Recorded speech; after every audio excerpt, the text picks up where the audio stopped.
Во последните децении зараденоста на воздухот во Македонија линеарно се зголемува.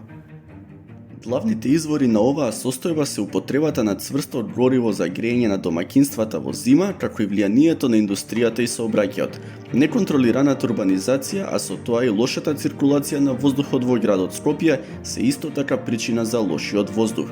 Но како тоа влијае на здравјето и економските трошоци на луѓето, ќе објасниме во ова видео. За да се процени ова, потребна е анализа на податоци од повеќе извори. Најпрво се собрани податоци за концентрацијата на PM10 и PM2.5 честички со наблюдување на амбиентот. Направена е калкулација на изложените и нарадливите групи во општеството. Добиена е релацијска функција меѓу изложеноста на честички и заболеност и морталитет добиена со епидемиолошко истражување. Потоа, искалкулирано е влијанието врз здравјето, користејќи ја функцијата и информациите за популацијата.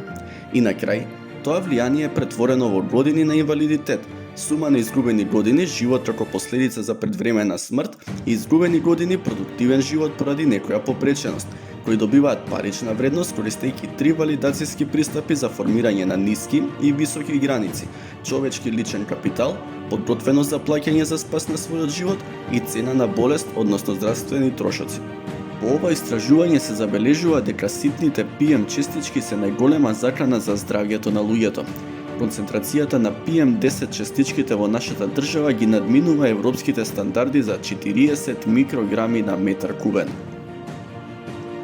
И со краткорочното изложување на нив предизвикува низа хронични заболувања на респираторниот систем, додека долгорочно изложување на PM2.5 е причина за растење на морталитетот и го намалува животниот просек за 8,5 месеци во европскиот регион.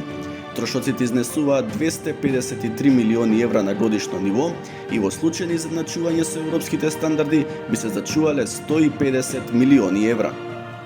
Ова треба да е мотивација за фокусирање на превентивни мерки за намалување на зарадувањето со зголемување на зелените површини.